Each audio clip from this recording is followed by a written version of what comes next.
ഇപ്പോൾ വടകരയിൽ തെരഞ്ഞെടുപ്പ് റാലി അഭിസംബോധന ചെയ്ത മുഖ്യമന്ത്രി പിണറായി വിജയൻ സംസാരിക്കുന്നു. തത്സമയ സംപ്രേഷണത്തിൽ 19 മുതൽ 2019 വരെ ഇതിലെ ആദ്യഘട്ടം 2009 മുതൽ 14 വരെയുള്ള മൻമോഹൻ സിംഗ് പ്രധാനമന്ത്രിയായ കോൺഗ്രസ് നയിച്ച് UPA ഗവൺമെന്റ് ഭരിച്ച കാലം. രണ്ടാമത് ഇപ്പോഴത്തെ നരേന്ദ്രമോദിയുടെ കാലം. മൻമോഹൻ സിംഗിന്റെ കാലത്ത് കോൺഗ്രസ് നയം വലിയ തോതിൽ നടപ്പാക്കി. നമ്മുടെ രാജ്യത്തെ കർഷകര് വലിയ ആത്മഹത്യയുടെ നിരക്ക് കൂടിയ ഘട്ടം. നിരവധി പേർ എല്ലാ ദിവസവും ആത്മഹത്യ ചെയ്യുന്ന പ്രവണത. കർഷകദ്രോഹ നടപടികൾ. ഇത് കർഷകരുടെ കാര്യം. തൊഴിലാളികള് നേടിയെടുത്ത അവകാശങ്ങൾ ഇല്ലാതാക്കുന്ന നടപടി. കടുത്ത തൊഴിലാളി ദ്രോഹ നടപടി. നമ്മുടെ രാജ്യത്ത് ഇത്തരം വിഭാഗങ്ങളെല്ലാം കടുത്ത പ്രക്ഷോഭത്തിലേക്ക് ഇറങ്ങേണ്ടി വന്ന അവസ്ഥ. എല്ലാ കേന്ദ്ര ട്രേഡ് യൂണിയനുകളും കൂടി യോജിച്ച് പ്രക്ഷോഭം.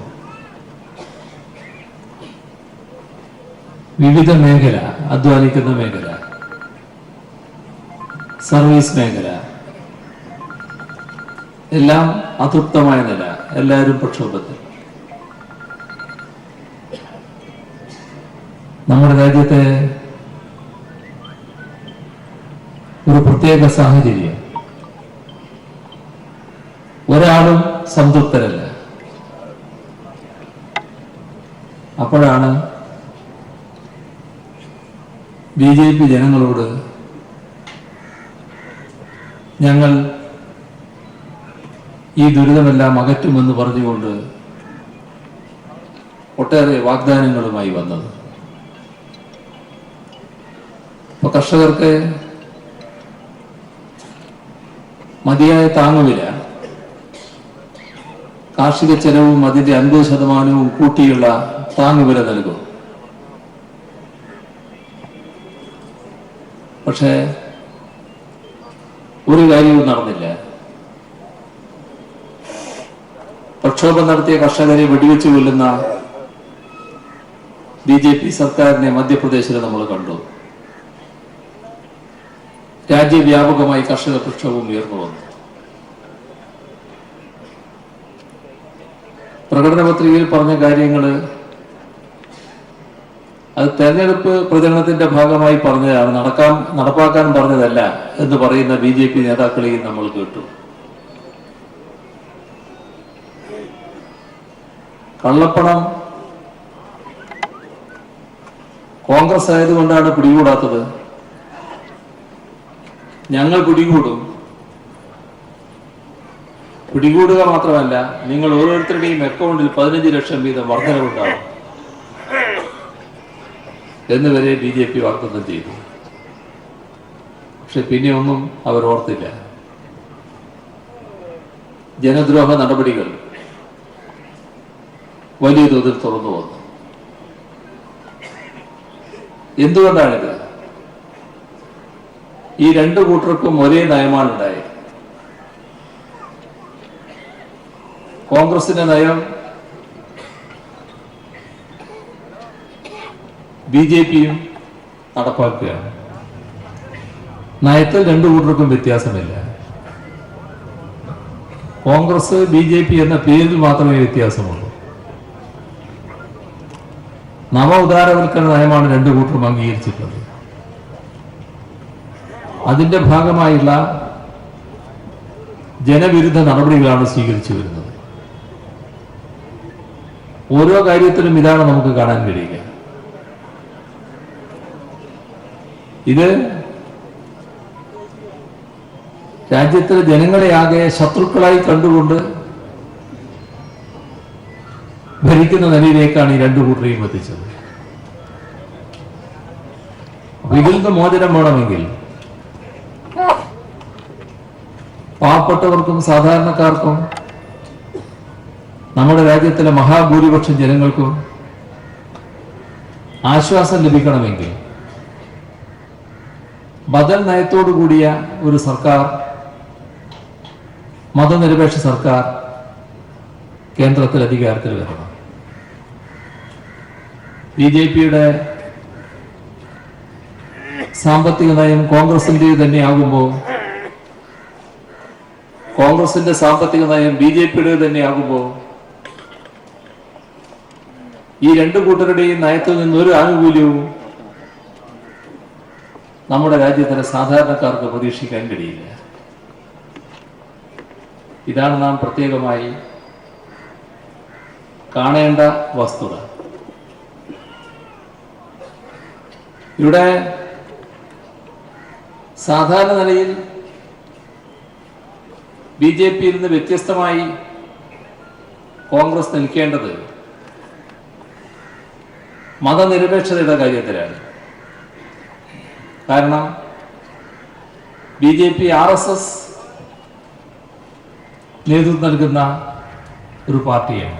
RSSന്റെ നേതൃത്വമാണ് അവർ അംഗീകരിച്ചിട്ടുള്ളത്. RSS മതനിരപേക്ഷതയ്ക്കെതിരാണ്.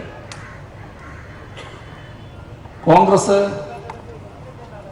മതനിരപേക്ഷമാണെന്നാണ് അവകാശപ്പെടുക. എന്താ രണ്ടു കൂട്ടരുടെയും പ്രവർത്തന രീതി?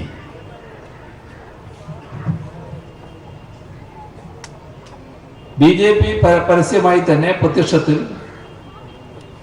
മതനിരപേക്ഷത തകർക്കാൻ നിലകൊള്ളുന്നു. വിവിധ ചെയ്തികൾ മതനിരപേക്ഷത തകർക്കാൻ ഉദ്ദേശിച്ചുള്ളതാണ്. പക്ഷെ ഏതെങ്കിലും ഘട്ടത്തിൽ മതനിരപേക്ഷത സംരക്ഷിക്കുന്നതിന് വേണ്ടി വർഗീയതയോട് വിട്ടുവീഴ്ചയില്ലാത്ത സമീപനം കോൺഗ്രസിന് സ്വീകരിക്കാനായിട്ടുണ്ടോ? എന്താണ് കോൺഗ്രസ് വർഗീയതയുമായി പലപ്പോഴും ഒത്തുപോകാൻ ശ്രമിക്കുന്നത്? അതാണല്ലോ നമ്മുടെ രാജ്യത്തിന്റെ അനുഭവം. ഇത് കുറെ കാലമായി കോൺഗ്രസ് സ്വീകരിച്ച ഒരു സമീപനമാണല്ലോ. രാജ്യത്തിന്റെ മതനിരപേക്ഷതയുടെ പ്രതീകമായിരുന്ന ബാബറി മസ്ജിദ്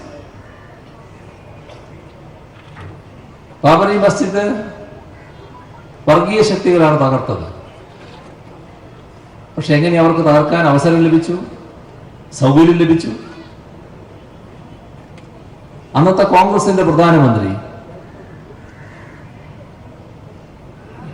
കോൺഗ്രസ് നേതൃത്വം കൊടുക്കുന്ന കേന്ദ്ര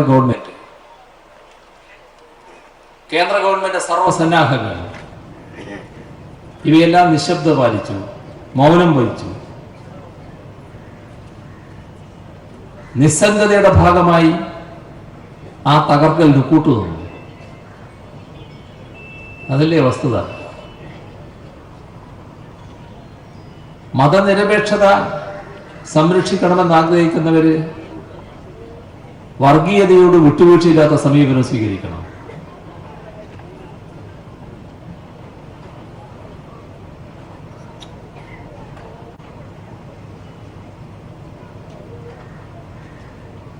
അതാണ് ആവശ്യം.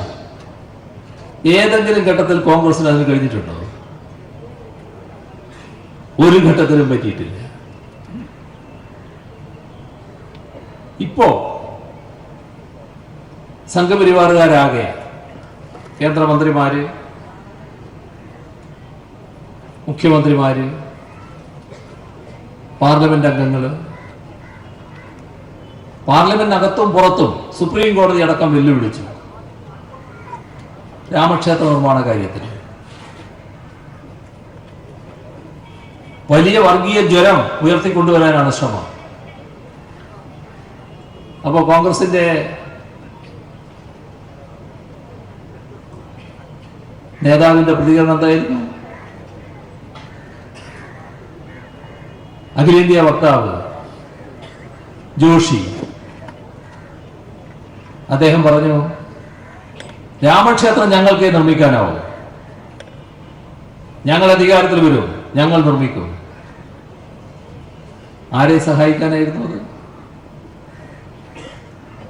എന്താണ് ആ പ്രസ്താവന ഉദ്ദേശിച്ചത്? ഈ സംഘപരിവാറിന്റെ പ്രചരണത്തിന്റെ മൊന ഏതെങ്കിലും തരത്തിൽ ഒടിക്കാനാണോ അത് സഹായിച്ചത്? എന്താണ് നിങ്ങൾക്ക് വർഗീയതയുമായി ഒന്നിച്ചു പോകാൻ ഇത്ര താല്പര്യം?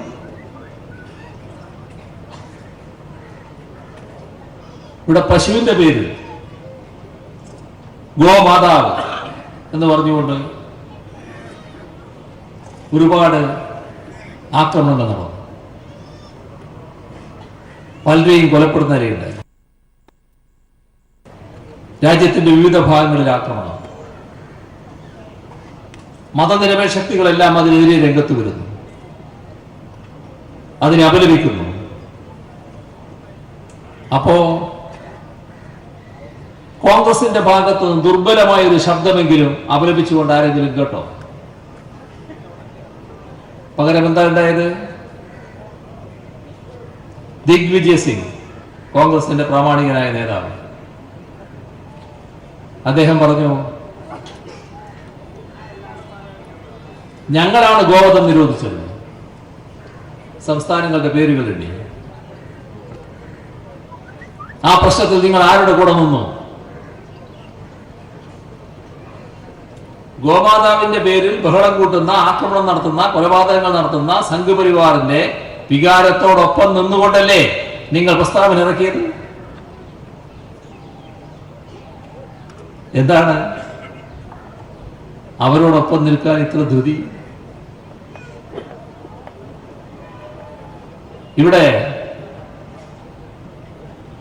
രാജ്യമാകെ മുത്തലാഖ് വിഷയം ചർച്ച ചെയ്തു. BJP സ്വീകരിക്കുന്ന നിലയെക്കുറിച്ച് മതനിരപേക്ഷ ശക്തികളെല്ലാം പ്രതികരിച്ചു. എന്തേ നിങ്ങൾ നിശബ്ദത പാലിച്ചത്? എന്തുകൊണ്ട് നിങ്ങൾക്ക് ശബ്ദമുണ്ടായില്ല? മൗനത്തിലൂടെ BJPയുടെ നിലപാടിന് സമ്മതം മൂടുന്ന നിലപാട് എന്തുകൊണ്ട് നിങ്ങളുടെ ഭാഗത്തുണ്ടായി?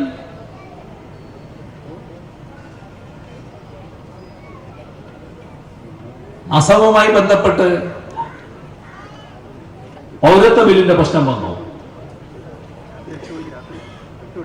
നമ്മുടെ രാജ്യത്തിന്റെ മതനിരപേക്ഷതയ്ക്കെതിരായ നിലപാട്, മതാടിസ്ഥാനത്തിൽ പൗരത്വം നൽകുന്നതിന് രാജ്യത്ത് ഒരിക്കലും ഊഹിക്കാൻ കഴിയാത്ത ഒരു നടപടി കേന്ദ്ര ഗവൺമെന്റിന്റെ ഭാഗത്തുനിന്നുണ്ടാകുന്നു. മതനിരപേക്ഷ ശക്തികളെല്ലാം അതിനെതിരെ രംഗത്ത് വന്നു. എന്തേ നിങ്ങളുടെ ദുർബല ശബ്ദം പോലും ഉയർന്നില്ല? എന്തുകൊണ്ട് നിങ്ങൾ ശബ്ദിക്കാൻ തയ്യാറായില്ല? അത്തരം കാര്യങ്ങൾ വരുമ്പോ എന്തേ നിങ്ങൾക്ക് ശബ്ദിക്കാൻ മടി? നിങ്ങൾ ഏതിന്റെ കൂടെ? തെരഞ്ഞെടുപ്പ് അവരുടെ പ്രാമാണികനായ നേതാവ്, അപ്പൊ അദ്ദേഹത്തിന്റെ തൊട്ട അനുയായികള് അദ്ദേഹത്തെ വിശേഷിപ്പിക്കുകയാണ്, ഇദ്ദേഹം പൂണൂലിട്ട ബ്രാഹ്മണനാണ്. എന്തിനാ അങ്ങനെ ഒരു വിശേഷണം? എന്തേ ആ വിശേഷണം അപ്പോ കൊണ്ടുവരാൻ കാരണം? അപ്പൊ ഇപ്പുറത്തുനിന്ന് മറ്റേയാള്, ഇദ്ദേഹം ശിവഭക്തനാണ്. നിങ്ങൾ ആരുടെ തട്ടകത്തിലാണ്? ഏത് മണ്ഡലത്തിൽ നിന്നുകൊണ്ടാണ് നിങ്ങൾ കളിക്കുന്നത്? BJPയുടെ അതേ തട്ടകവും അതേ മണ്ഡലവും. അങ്ങനെ വർഗീയതയെ നേരിടാൻ കഴിയും? അങ്ങനെ മതനിരപേക്ഷത സംരക്ഷിക്കാൻ കഴിയും? ഇപ്പൊ മതനിരപേക്ഷതയുടെ കാര്യത്തിൽ, മതനിരപേക്ഷത സംരക്ഷിക്കുന്ന കാര്യത്തിൽ രാജ്യത്തിന്റെ അനുഭവം വെച്ചാൽ നിങ്ങൾ കുറച്ച നിലപാട് സ്വീകരിക്കാനാവുന്നില്ല. നിങ്ങൾ പലപ്പോഴും വർഗീയതയുമായി സമരസപ്പെട്ടു പോകുന്നു. ഫലത്തിൽ അത് മതനിരപേക്ഷതയെ തന്നെ ദുർബലപ്പെടുത്താനിടയാക്കുന്നു. നിങ്ങൾക്ക് തന്നെ അത് സ്വയം നാശമായിട്ട് വരുന്നു. അനുഭവത്തിൽ നിന്ന് എന്തെങ്കിലും പാഠം നിങ്ങൾക്ക് ഉൾക്കൊള്ളാൻ കഴിയുന്നുണ്ടോ? ഒരു പാഠവും ഉൾക്കൊള്ളാനാവുന്നില്ല. ഇതാണ് പ്രത്യേകത. കോൺഗ്രസ് സ്വീകരിക്കുന്ന ഓരോ നടപടിയും, ഇപ്പോ രാജീവ് ഗാന്ധി, രാഹുൽ ഗാന്ധി കോൺഗ്രസിന്റെ നേതാവ്, രാഹുൽ ഗാന്ധി കോൺഗ്രസ് നേതാവായതിനു ശേഷം കോൺഗ്രസ് സ്വീകരിക്കുന്ന നിലപാട്, ഇന്ന് രാജ്യമാകെ BJP തകരണമെന്ന് ആഗ്രഹിക്കുന്നു. നിങ്ങൾ ആത്മാർത്ഥമായി അതിന്റെ കൂടെയുണ്ടോ? ഉണ്ടെങ്കിൽ ഉത്തർപ്രദേശിൽ നിങ്ങൾ സ്വീകരിച്ച നിലപാട് നിങ്ങൾക്ക് സ്വീകരിക്കാൻ കഴിയുമായിരുന്നോ? 80 സീറ്റുള്ള സംസ്ഥാനം. ആ സംസ്ഥാനത്ത് സാധാരണ ഉത്തർപ്രദേശിന് പുറത്തുള്ളവർ പറയുന്നത് ഉത്തർപ്രദേശ് ആരാണോ ജയിക്കുന്നത് അവരാണ് രാജ്യം ഭരിക്കുക എന്നാണ്. കാരണം 80 സീറ്റാണ്. അവിടെ ഒരു വലിയ സംഭവം നടന്നു. ഉത്തർപ്രദേശിലെ ഏറ്റവും പ്രധാന ശക്തികൾ, ഒന്ന് SP, മറ്റൊന്ന് BSP, ഈ രണ്ട് പാർട്ടികളും യോജിച്ച് തെരഞ്ഞെടുപ്പ് നേരിടാൻ തീരുമാനിച്ചു. ഇന്നത്തെ ദേശീയ രാഷ്ട്രീയം BJPയെ പരാജയപ്പെടുത്തേണ്ടതിന്റെ പ്രാധാന്യം, ഇതെല്ലാം ഉൾക്കൊണ്ടുകൊണ്ടുള്ള നിലയാണ് ഈ രണ്ട് പാർട്ടികളും സ്വീകരിച്ചത്. കോൺഗ്രസ് ആകെ 2 സീറ്റിൽ ജയിച്ചു നിൽക്കുകയാണ്. ഇന്ന് സംസ്ഥാനത്ത് അതീവ ദുർബലമായ ഒരു ശക്തിയാണ്. എങ്കിലും ഈ രണ്ട് പാർട്ടികളും കൂടി ചേർന്ന മഹാശക്തി അവർ കോൺഗ്രസിനോട് പറഞ്ഞു, നമുക്ക് ഒന്നിച്ചു നിൽക്കാം. BJP പൂർണ്ണമായും ഇവിടെ ഒറ്റപ്പെടണം. പക്ഷേ കോൺഗ്രസ് കേട്ട ഭാവം നടിച്ചില്ല. എന്തിന്റെ അടിസ്ഥാനത്തിൽ? നിങ്ങൾക്ക് എന്തുണ്ട് അവിടെ? നിങ്ങളുടെ കരുത്ത് പണ്ടേ ചോർന്നു പോയൊരു സംസ്ഥാനം. BJPക്കെതിരെ ഉയർന്നു വരാൻ സാധ്യതയുള്ള വിപുലമായൊരു യോജിപ്പിന്റെ പ്രശ്നത്തിൽ ഇത്തരമൊരു പ്രതികൂല നിലപാട് നിങ്ങൾ സ്വീകരിക്കാമോ? അത് ശരിയായ രീതിയാണോ? ദേശീയ രാഷ്ട്രീയത്തിന്റെ സത്ത ഉൾക്കൊള്ളാൻ നിങ്ങൾക്ക് കഴിഞ്ഞോ? നിങ്ങളത് SP-യുടെയും BSP-യുടെയും ഓഫർ പുറങ്കാല് കൊണ്ട് തട്ടിമാറ്റിയപ്പോ അവര് മാന്യത വിട്ടില്ല. ആര്? SP-യും BSP-യും. അവര് പറഞ്ഞു, നിങ്ങൾ 2 സീറ്റിൽ മാത്രമേ ജയിച്ചിട്ടുള്ളൂ. ആ 2 സീറ്റ് നിങ്ങൾ തന്നെ മത്സരിക്കും, ഞങ്ങൾ അവിടെ മത്സരിക്കുന്നില്ല. എന്താ അവര് കണ്ടത്? ഈ 2 കൂട്ടർ മത്സരിച്ചാൽ അവിടെ SP-BSP സഖ്യം കൂടി മത്സരിക്കുന്ന നിലവന്നാൽ ഈ 2 സീറ്റും അവർക്ക് നഷ്ടപ്പെടും. അതാണ് സംഭവിക്കുക. അല്ലെങ്കിൽ ചിലപ്പോ BJP അവിടെ കയറി വന്നു വരും. ഇത് രണ്ടും സംഭവിക്കാം.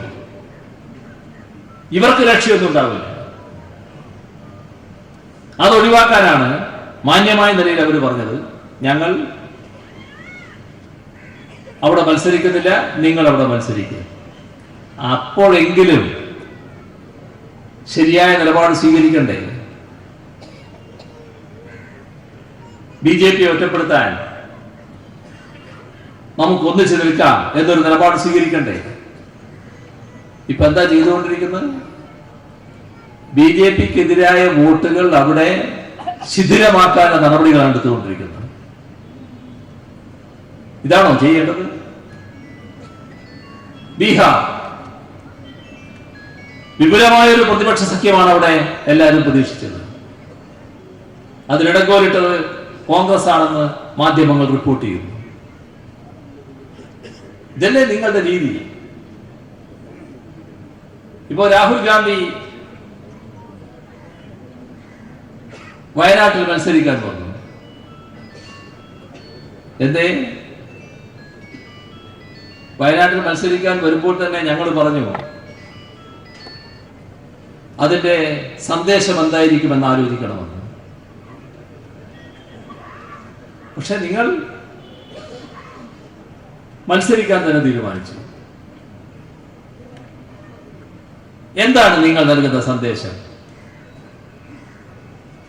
ഈ രാജ്യത്ത് തകർക്കപ്പെടേണ്ട ഒരു ശക്തിയാണ് കേരളത്തിലെ ഇടതുപക്ഷ ജനാധിപത്യ മുന്നണി.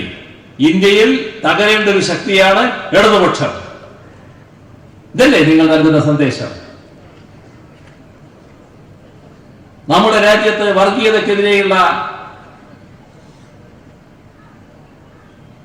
പ്രസ്ഥാനങ്ങളിൽ വർഗീയത രാജ്യമാകെ അഴിച്ചുപിടിച്ചുള്ള കടന്നാക്രമണങ്ങളെ നേരിടുന്നതിൽ ഉറച്ച നിലപാട് മറ്റാരേക്കാളും ഇടതുപക്ഷമല്ലേ സ്വീകരിച്ചത്? അതെല്ലാവരും അംഗീകരിക്കുന്ന കാര്യമല്ലേ? ഇന്നത്തെ ദേശീയ രാഷ്ട്രീയ നിലപാടിന്റെ സത്ത ഉൾക്കൊണ്ടിരുന്നുവെങ്കിൽ ഇങ്ങനെയൊരു നിലപാട് ഇടതുപക്ഷത്തെയാണ് തകർക്കേണ്ടതെന്ന് സന്ദേശം നൽകാൻ കോൺഗ്രസിന്റെ പ്രസിഡന്റായ രാഹുൽ ഗാന്ധി തയ്യാറാകുമായിരുന്നു. അപ്പോ നിലപാടിന്റെ പാപ്പരത്ത് മത്സരിക്കാൻ ഇവിടെ വന്നതുകൊണ്ട് ഞങ്ങൾക്ക് പ്രത്യേക വേവലാതിയൊന്നുമില്ല. ഇന്ന് കൽപ്പറ്റയിൽ കണ്ടു എന്താണ് LDFന്റെ കരുത്ത് എന്ന്. രാഹുൽ ഗാന്ധി നടത്തിയ റോഡ് ഷോ കേരളത്തിലെ ഏറെക്കുറെ എല്ലാവരെയും വിളിച്ചു വരുത്തിയിട്ടുള്ള റോഡ് ഷോ ആയിരുന്നു. അതിനെ കവച്ചു വെക്കുന്ന റോഡ് ഷോ LDF ഇന്ന് കൽപ്പറ്റയിൽ നടത്തി. മാധ്യമങ്ങൾ റിപ്പോർട്ട് ചെയ്യുന്നു. ഒരു അസംബ്ലി മണ്ഡലം മാത്രം കേന്ദ്രീകരിച്ചു. ഞങ്ങൾ നേരിടാൻ തയ്യാർ. അത് തന്നെയാണ് നേരത്തെ നൽകിയ സന്ദേശം. ഇപ്പോഴും ഞങ്ങൾക്ക് അത് തന്നെയാണ് പറയാനുള്ളത്. മറ്റൊന്ന്, നിങ്ങൾ ഇവിടെ മത്സരിച്ചാൽ തെക്കേ ഇന്ത്യയിലെ BJP ആകെ പരാജയപ്പെടുത്താൻ അത് സഹായകരമാകുമെന്ന് നിങ്ങളുടെ അനുയായികളായി ഇവിടുത്തെ ചില നേതാക്കൾ പറയുന്നുണ്ട്. അങ്ങനെയുള്ള വിദണ്ഡവാദങ്ങൾ ഉന്നയിക്കാൻ ബഹുസമർത്ഥരാണ് നമ്മുടെ ഇവിടുത്തെ ചില നേതാക്കൾ. എന്താ, ആർക്കെതിരെയാണ് നിങ്ങൾ മത്സരിക്കുന്നത്? നിങ്ങൾ പരാജയപ്പെടുത്തുമെന്ന് പറയുന്ന BJP എവിടെ? നിങ്ങൾക്കെതിരെ BJP ഉണ്ടോ? BJP സ്ഥാനാർത്ഥിയുണ്ടോ നിങ്ങൾക്കെതിരെ? BJP സ്ഥാനാർത്ഥി പോലും ഇല്ലാത്ത ഒരിടത്താണ് നിങ്ങൾ വന്ന് മത്സരിക്കുന്നത്. ഇതല്ലേ വസ്തുത? അപ്പോ കോൺഗ്രസ് മതനിരപേക്ഷത സംരക്ഷിക്കുന്നതിലും വർഗീയതക്കെതിരെ ഉറച്ച നിലപാടെടുക്കുന്നതിലും നേരത്തെ മുതൽക്കേ അങ്ങേയറ്റ ദൗർബല്യമാണ് കാണിച്ചു വരുന്നത്. അതിൻ്റെതായ കെടുതികൾ ഏറ്റവും കൂടുതൽ അനുഭവിക്കേണ്ടി വന്നത് കോൺഗ്രസിനാണ്. ഞാനതിന്റെ മറ്റ് വിശദാംശങ്ങളിലേക്കൊന്നും പോകുന്നില്ല. ഇപ്പൊ BJPയുടെ നേതൃനിര എടുത്താൽ കേന്ദ്രമന്ത്രിമാര്, MP-മാര്, വിവിധ തലങ്ങളിലെ നേതാക്കന്മാര്, ഇതെല്ലാം എടുത്താൽ കാണാൻ കഴിയുന്നത് എന്താ? എല്ലാം പഴയ കോൺഗ്രസ് നേതാക്കളാണ് മഹാഭൂരിഭാഗം. AICC നേതാക്കളായിരുന്നവർ. കോൺഗ്രസ് സ്ഥാനാർത്ഥി BJP ആവില്ല എന്ന് പരസ്യം തെരഞ്ഞെടുപ്പ് പ്രചാരണ ഘട്ടത്തിൽ നടത്തുകയാണ്. കോൺഗ്രസ് സ്ഥാനാർത്ഥി തന്നെ എവിടെ എത്തി? എന്തൊരു അധപ്പതനമാണ്. അപ്പോൾ നാം കാണേണ്ടത് ഇക്കാര്യത്തിൽ വിശ്വസ്തത വളരെ പ്രധാനമാണ്. കോൺഗ്രസ് എന്ന് പറയുന്ന ഒരാളെയും വിശ്വസിക്കാൻ പറ്റില്ല. ഇതാണ് രാജ്യത്തിന്റെ അനുഭവം.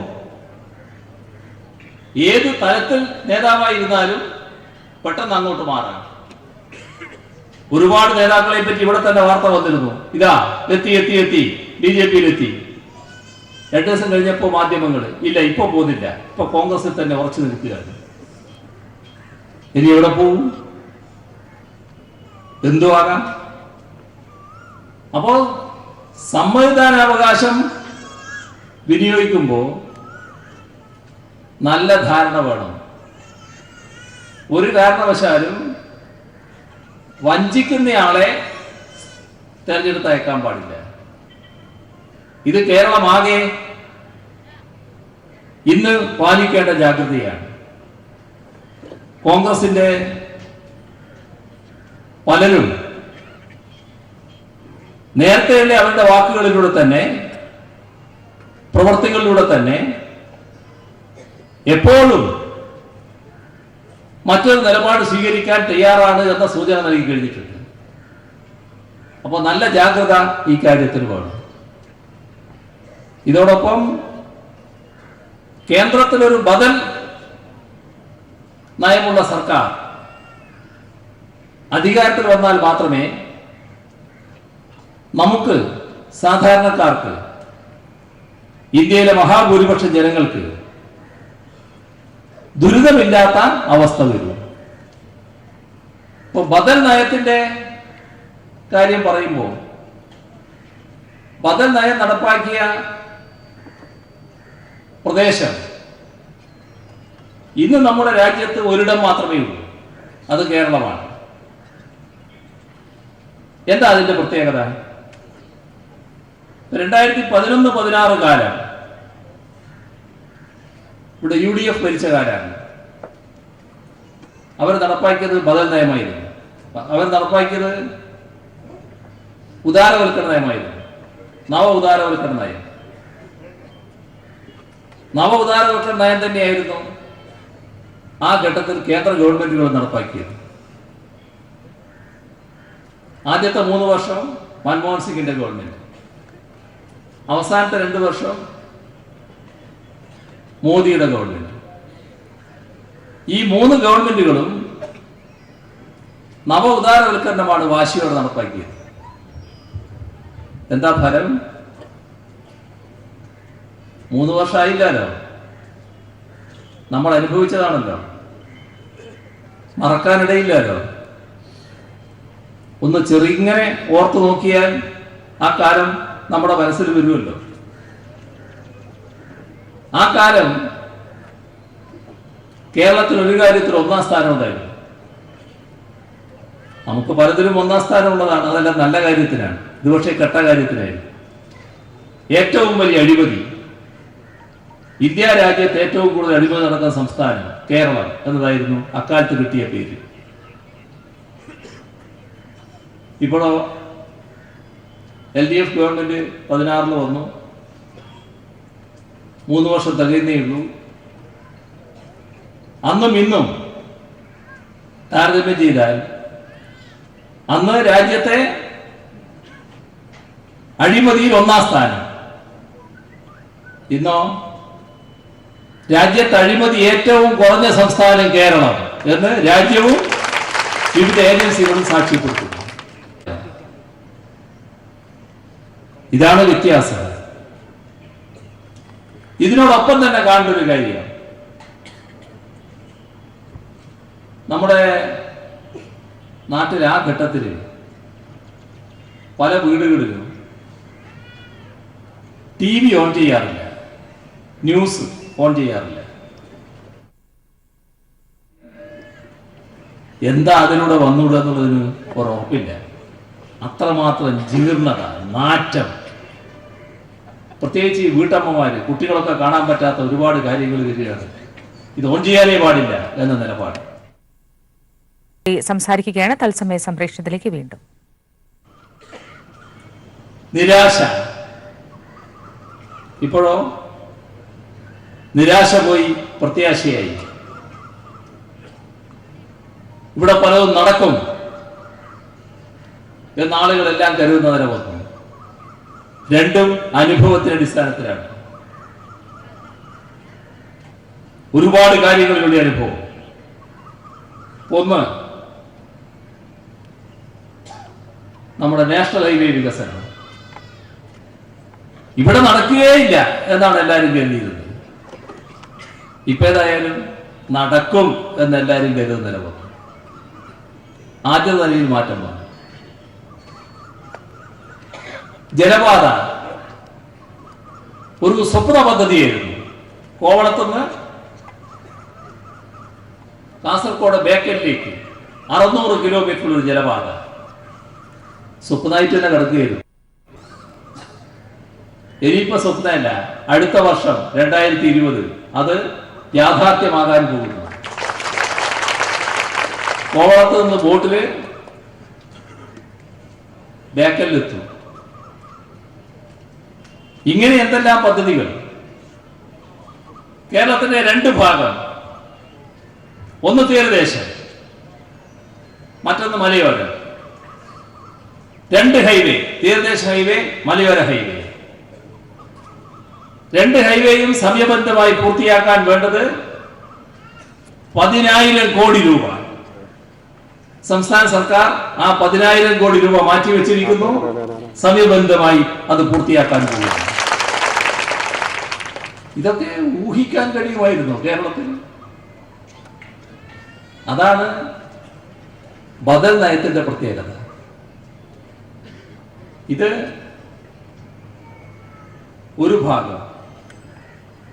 നമ്മുടെ ഗെയിൽ പൈപ്പ് ലൈൻ, ഗെയിലുകാർ ഉപേക്ഷിച്ചു പോയതാ. ഇപ്പൊ തെരഞ്ഞെടുപ്പ് കഴിഞ്ഞാൽ അത് നാടിന് സമർപ്പിക്കുന്ന നിലയായി.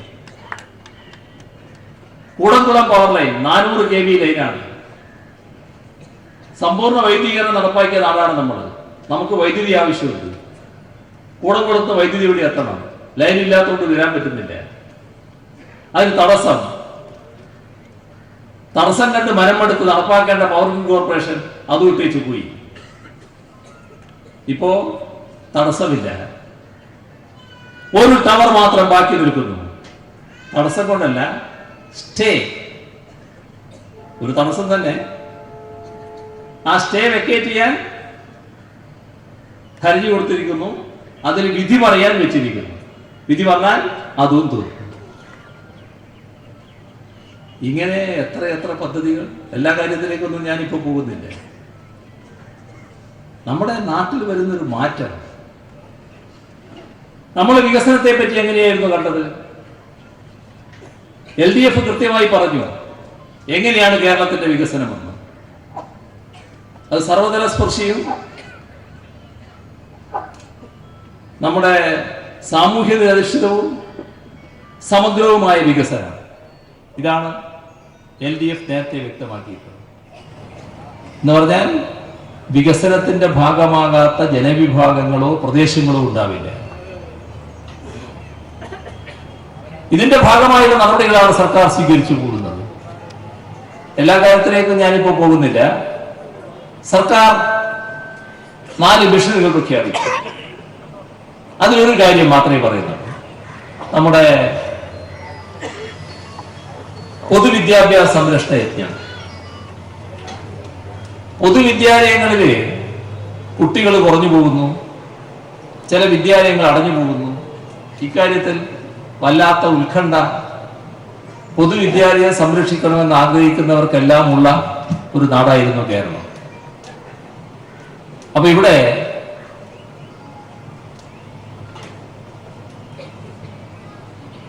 പൊതുവിദ്യാഭ്യാസ സംരക്ഷണ യജ്ഞം പ്രഖ്യാപിച്ചതോടെ നാട്ടുകാരും രക്ഷാകർത്താക്കളും വിദ്യാർത്ഥികളും അധ്യാപകരും തദ്ദേശ ഭരണ സ്ഥാപനങ്ങളും ജനപ്രതിനിധികളും എല്ലാം അതിന്റെ ഭാഗമായി. വലിയ മാറ്റം എല്ലാവരുടെയും അനുഭവത്തിലുള്ളതാണ്. ഞാൻ അതിനെക്കുറിച്ച് പറയേണ്ടതില്ല. പ്രകടമായ മാറ്റം എന്താ? 2 വിദ്യാഭ്യാസ വർഷമാണ് പിന്നിട്ടത്. വിദ്യാഭ്യാസ വർഷ ആരംഭത്തിലാണല്ലോ കുട്ടികൾ ഇവിടെ ചേരുന്നത്. ഈ 2 വിദ്യാഭ്യാസ വർഷത്തിൽ പൊതുവിദ്യാലയങ്ങളിൽ വർദ്ധിച്ചത്, മറ്റ് വിദ്യാലയങ്ങളിൽ ഉണ്ടായിരുന്ന കുട്ടികൾ ആ വിദ്യാലയങ്ങൾ ഉപേക്ഷിച്ച് പൊതുവിദ്യാലയങ്ങളിൽ വന്ന് ചേർന്നത് 3,41,000 കുട്ടികൾ. ഇതാണ് മാറ്റം. ഇതാർക്കെങ്കിലും ഊഹിക്കാൻ കഴിയുന്ന ഒരു കാര്യമായിരുന്നു.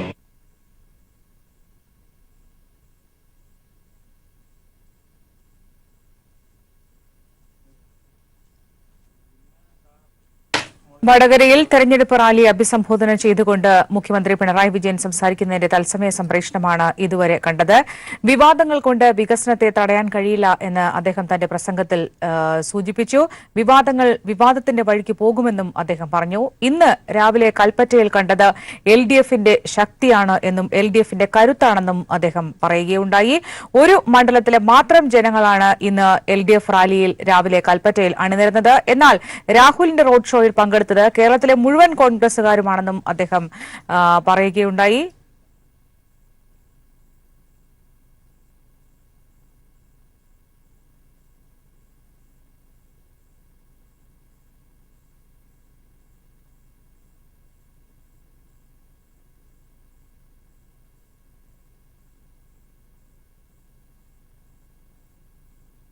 മുഖ്യമന്ത്രി വടകരയിൽ തെരഞ്ഞെടുപ്പ് റാലിയെ അഭിസംബോധന ചെയ്തുകൊണ്ട് സംസാരിക്കുന്നതിന്റെ തത്സമയ സംപ്രേഷണമാണ് ഇതുവരെ കണ്ടത്. വിവാദത്തിന്റെ വഴിക്ക് പോകുമെന്നും വിവാദങ്ങൾ കൊണ്ട് വികസനത്തെ തടയാൻ കഴിയില്ല എന്നും മുഖ്യമന്ത്രി തന്റെ പ്രസംഗത്തിൽ പറഞ്ഞു. ഇന്ന് രാവിലെ കൽപ്പറ്റയിൽ കണ്ടത് LDFന്റെ കരുത്താണെന്നും രാഹുലിന്റെ റോഡ് ഷോയിൽ കണ്ടത് കേരളത്തിലെ കോൺഗ്രസ് മൊത്തം അണിനിരക്കുന്ന കാഴ്ചയാണെന്നും ഇത് കോൺഗ്രസിന്റെ പാപ്പരത്വമാണ് കാണിക്കുന്നതെന്നും മുഖ്യമന്ത്രി പ്രസംഗത്തിൽ സൂചിപ്പിച്ചു.